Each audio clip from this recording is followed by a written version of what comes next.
Everyone, welcome to my another video. আশা করি তোমরা সবাই ভালো আছো, আমিও খুব ভালো আছি।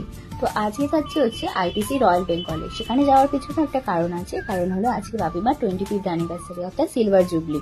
তো সেটাকে একটু রয়্যাল, একটু গ্র্যান্ড ভাবে সেলিব্রেট করতে আমরা 4 জন মিলে একান্তে চলে গেছিলাম আইটিসিতে। এখানে এন্ট্রি করার পর আমাদের চক্ষু তো চড়ক গাছ, এত সুন্দর একটা জায়গা হতে পারে, এ তো পুরো রাজপ্রাসাদ।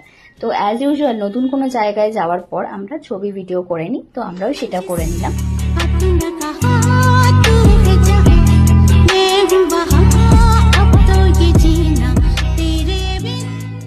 তারপর আমাদের যেহেতু গ্র্যান্ড প্যাভিলিয়নে টেবিল বুক করা ছিল, আমরা চলে গেলাম সেখানে। তো সেখানে ঢুকে আবার আরেক রকম চমক, সেখানে হচ্ছে নানা দেশ বিদেশের খাবার। আমরা যেহেতু বাঙালি, আমাদের সব রকমের খাবার ভালো লাগবে না, আর যেগুলো নতুন নতুন আমরা ট্রাই করেছিলাম বেশ ভালোই খেতে ছিল। তাছাড়া ওদের স্টাফ বিহেভিয়ারও খুব ভালো ছিল। আর এই বিশেষ জায়গাটা বাপিমার বিশেষ দিনটাকে আরো আলোকিত করে তুলেছে, সাথে আবার লাইভ মিউজিক।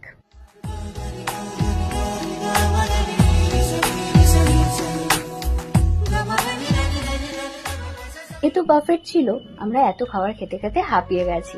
তো তারপর মাঝে আবার কোল্ড ড্রিঙ্কস অর্ডার করে নিলাম, সেটা কিন্তু অ্যাড অন করতে হয়েছিল। তো যেই বিশেষ কারণটাতে আমরা এখানে এসেছি, চলো সেটা করে নেওয়া যাক। তো ওদেরকে বলে একটা কেক অর্ডার করলাম, তো সেটা বাপিমাকে কাটানোর চেষ্টা করালাম, কিন্তু ওরা এতটাই লজ্জা পাচ্ছে, অবশেষে কেকটা কাটলো। তো এটা ছিল বাপির তরফ থেকে ট্রিট। এরপর মায়ের তরফ থেকে কি ট্রিট আসছে সেটা আসবে পার্ট 2-তে, তো তার জন্য স্টে টিউনড। তাছাড়া আমাদের এই ড্রেসগুলো কিন্তু মাই আমাদের গিফট করেছে। আর আজকে এখানেই ভিডিওটা শেষ।